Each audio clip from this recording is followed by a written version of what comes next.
Drugs रिया से inter related है। रिया ने कहा था अगर मैं गई तो मैं तमाम लोगों का नाम ले लूंगी, इसीलिए वो ड्रग्स नहीं, वो रिया को बचाने की कोशिश कर रहे हैं। क्योंकि रिया अगर जैसे रिया अभी फंसी हुई है तो उनकी घबराहट ये है कि रिया कई लोगों के नाम ना ले ले। क्योंकि मैंने आपको कहा कि बॉलीवुड के साथ पॉलिटिशियंस भी इन्वॉल्व है, क्योंकि बिना पॉलिटिशियंस के, बिना मुंबई सरकार के ड्रग्स आ नहीं सकती मुंबई में। मुंबई में ड्रग्स कैसे आ गई आप बताइए मुझे? इतनी सख्ती में जब इतना अच्छा मुंबई पुलिस काम कर रही थी तो ड्रग्स कैसे आ गई? तो बिना पॉलिटिशियन के जब तक किसी का हाथ नहीं हो आपके सर में ड्रग्स आ नहीं सकती। बाला साहब जी अगर जिंदा होते तो ये सब कुछ नहीं होता। उनका बहुत सम्मान है, उनको बहुत इज्जत करते हैं। और ये जो पार्टी सस्टेन कर रही थी, पार्टी का इतना नाम था वो बाला साहब जी की वजह से था। लेकिन अब जब ये नए लोग आए हैं इस पार्टी में, आपको भी पता है, तो ये पार्टी नहीं संभाल पा रहे हैं। इनकी पार्टी का नाम हो गया गुंडा गैंग। दाऊद की इमारत क्यों नहीं गिराते भिंडी बाजार में? क्यों नहीं गिराते? क्योंकि वहां से ड्रग्स सप्लाई हो रहा है, कुछ ना कुछ लिंक है। क्योंकि अगर दाऊद की इमारत गिरा दी तो ड्रग्स कैसे आएगा महाराष्ट्र में? कैसे आएगा? क्योंकि अगर ड्रग्स आ रहा है तो किसी न किसी बड़े सोर्स से आ रहा है ना।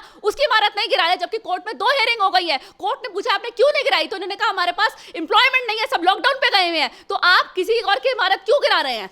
क्योंकि वो उल्टा कह रही है कि ड्रग्स को खत्म करो, और यहाँ पे ये लोग ड्रग्स को बढ़ावा दे रहे हैं। क्योंकि अभी देखिए धीरे धीरे शुरुआत है, जैसे मैंने बोला, आपको नहीं पता कितने नाम आएंगे, कितने पॉलिटिशियंस और कितने बॉलीवुड माफिया से नाम आएंगे। इसीलिए ये नहीं चाह रहे कि पॉलिटिशियंस तक पहुंच जाए। लेकिन एनसीबी अब रुकेगी नहीं, अब वो किसी मुकाम तक पहुंचेगी और सुशांत को जस्टिस मिलकर रहेगा और इवन ड्रग्स भी खत्म होकर रहेगी। महिलाएं इतना क्यों डरती हैं शिवसेना से? क्योंकि एक घड़ी घड़ी गुंडे भेज देते हैं। इनको लगता है कि गुंडागर्दी से ये पार्टी चला सकते हैं, लेकिन इनको ये नहीं पता कब सत्ता में इनके सर से हाथ हटेगा। ये जनता ही है जिनको धोखा देकर के गद्दी पे बैठे हैं। पर ज्यादा दिन मैं आपको बताना चाहूं, ये गद्दी चल नहीं पाएगी। ये जनता को जो धोखे से गए, धोखा देकर के बैठे हैं, ये जनता ही है जो इनकी गद्दी छीनेगी। और ये बहुत ज्यादा दिन नहीं चलेगी, क्योंकि महाराष्ट्र में तानाशाही नहीं चलेगी इनकी। ये तो सोचा कि गुंडागर्दी करके ये कुछ भी करा सकते हैं, पर ये ज्यादा दिन नहीं चलेगा, ये थोड़े दिन का ही रह गया है। अगर ड्रग्स का खुलासा होता है तो तमाम लोगों के नाम आएंगे जिनका ये नहीं चाहते। क्योंकि बहुत लोग हैं, जैसे कभी हमें टिप्पणी सुनने को मिलती है थाली में छेद कर दी है।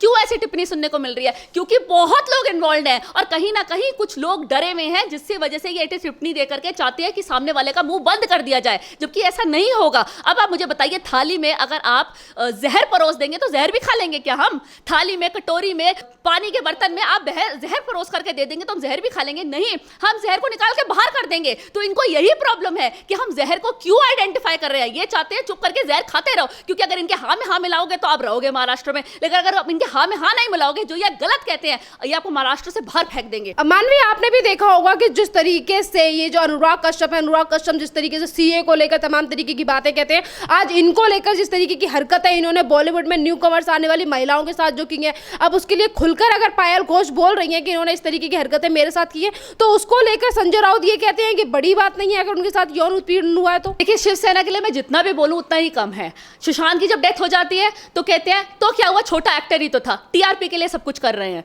ठीक है। जब दिशा की बात होती है तो ये कहते हैं कि फाइल डिलीट हो गई।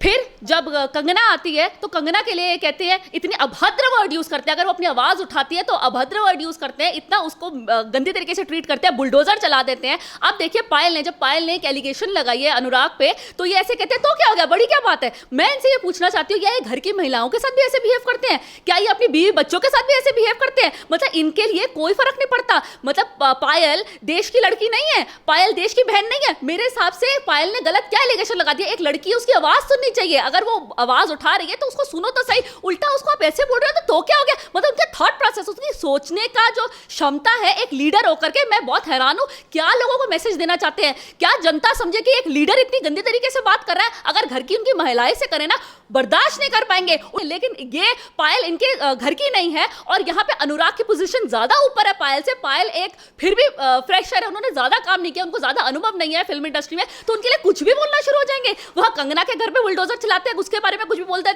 शुरू हो जाते हैं, और यहाँ पायल के लिए भी कुछ भी बोलना शुरू हो जाते हैं। और एक बात और कहूंगी, मेरे को समझ में नहीं आ रहा कि रिया चक्रवर्ती को क्यों बचाना चाह रहे हैं। क्या उसके कुछ तमाम लोगों के साथ संबंध है? क्या उसके तमाम लोगों के साथ डीलिंग है? जैसे कि उसकी ड्रग्स चैट पकड़ी गई, तो क्या उसकी तमाम लोगों के साथ इन्वॉल्वमेंट है? क्या बड़े बड़े लोग हैं इसके बीच में? क्या बॉलीवुड माफिया है? क्या पॉलिटिशियंस है? या इनके गवर्नमेंट का कोई है? तो कौन ऐसे बंदे हैं जिसमें, क्योंकि रिया ने जब बोला था अगर मैं फंसी तो मैं तमाम बड़ी मछलियों को लेकर के चली जाऊंगी, तो क्या इनको डर है इस चीज का? कि अगर रिया फंसी तो वो बहुत लोगों के नाम ले लेगी।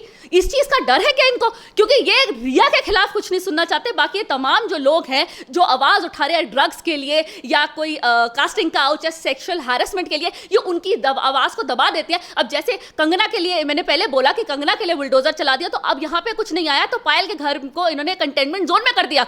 ये अनुराग को 15 दिन का टाइम क्यों दे रहा है? क्योंकि अनुराग उस 15 दिन में कवर अप कर ले। ये सब कुछ कवर अप करने के लिए दे रहा है, क्योंकि मुझे समझ में नहीं आता कहाँ बुलडोजर का कंटेनमेंट। तो मतलब जो आवाज उठाएगा आप कुछ ना कुछ कर देंगे। यहाँ पे सवाल ये भी उठता है कि जिस तरीके से ही चाहे कंगना रनावत का नाम आपने लिया कि कंगना रनावत जब आवाज उठाने की कोशिश करती है उनकी आवाज को दबा दिया जाता है। आज अगर पायल घोष अगर आगे आई है उनकी आवाज को दबाने की कोशिश की जा रही है। बल्कि संजय राउत ये भी कह रहे हैं कि बड़ी बात नहीं है, मतलब एक तरफ ये कहते हैं कि हम शिवाजी महाराज के चरणों पर चलते हैं, उनके कदमों पर चलते हैं, और दूसरी तरफ इस तरीके की बाला ठाकरे जो कि औरतों को इतना सम्मान करते थे और उन्हीं की पार्टी के नेता इस तरीके की हरकतें कर रहे हैं। देखिए बाला साहब जी अगर जिंदा होते तो ये सब कुछ नहीं होता। उनका बहुत सम्मान है, उनको बहुत इज्जत करते हैं, और ये जो पार्टी सस्टेन कर रही थी, पार्टी का इतना नाम था वो बाला साहब जी की वजह से था। लेकिन अब जब ये नए लोग आए हैं इस पार्टी में, आपको भी पता है, तो ये पार्टी नहीं संभाल पा रहे हैं। इनकी पार्टी का नाम हो गया गुंडा गैंग। इन्होंने गुंडागर्दी पे आ गए हैं। अगर कोई आवाज उठाता है और इनकी आवाज को दबाना है तो ये सीधा गुंडे भेज देते हैं। आप बताइए एक्स नेवी ऑफिसर को कैसे मारा है इन्होंने, कितनी बेरहमी से मारा। तो अगर आप मुंबई में रहना चाहते हैं, आप ये दिखाना चाहते हैं अगर आप मुंबई में रहना चाहते हैं तो आप सेफ नहीं है। महिलाएं मुंबई की अपने आप को सुरक्षित फील नहीं करती, वो बिल्कुल भी। अब जैसे पायल घोष की बात कर लीजिए, वो कह रही थी कि मुझे इतने साल लग गए आवाज उठाने में क्योंकि मैं डरी हुई थी अंदर से, मैं इतनी घबराई हुई थी। आखिर क्यों शिवसेना से इतना सब डरते हैं, और स्पेशली महिलाएं इतना क्यों डरती है, जिनका हम सम्मान करते हैं, उनकी इतनी इज्जत करते हैं, महिलाएं इतना क्यों डरती हैं शिवसेना से? क्योंकि एक घड़ी घड़ी गुंडे भेज देते हैं। इनको लगता है कि गुंडागर्दी से ये पार्टी चला सकते हैं, लेकिन इनको ये नहीं पता कब सत्ता में इनके सर से हाथ हटेगा। ये जनता ही है जिनको धोखा देकर के ये गद्दी पे बैठे हैं। पर ज्यादा दिन मैं आपको बताना चाहूँ, ये गद्दी चल नहीं पाएगी। ये जनता को जो धोखे से धोखा दे करके बैठे हैं, ये जनता ही है जो इनकी गद्दी छीनेगी, और ये बहुत ज्यादा दिन नहीं चलेगी, क्योंकि महाराष्ट्र में तानाशाही नहीं चलेगी इनकी। ये तो सोचा कि गुंडागर्दी करके ये कुछ भी करा सकते हैं, पर ये ज्यादा दिन नहीं चलेगा, ये थोड़े दिन का ही रह गया है। सवाल ये भी उठता है कि जिस तरीके से बॉलीवुड में से ये जो नेक्सस निकल कर आ रहा है, ड्रग माफिया निकल कर आ रहे हैं, उसके लिए क्यों संजय राउत कोई बयानबाजी नहीं करते, ड्रग्स के मामले को लेकर चुप हो जाते हैं,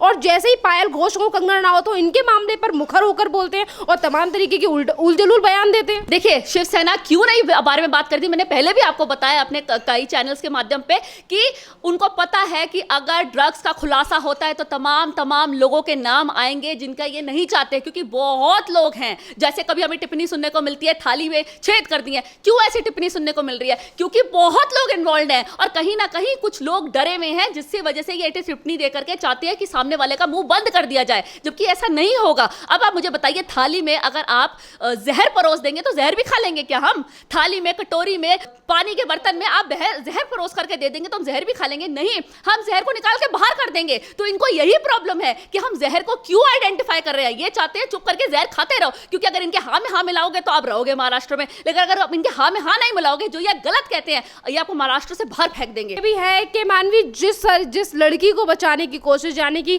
रिया चक्रवर्ती को बचाने की कोशिश ये शिवसेना जो कर रही है, अब शिवसेना ने, अब कोर्ट ने रिया चक्रवर्ती और उनके भाई की जो रिमांड थी वो अब 6 तारीख तक बढ़ा दी है। देखिए अभी तो ये शुरुआत है, धीरे धीरे देखिए होता है क्या। ये तो अभी एक पिक्चर का ट्रेलर दिखाया है एनसीबी ने।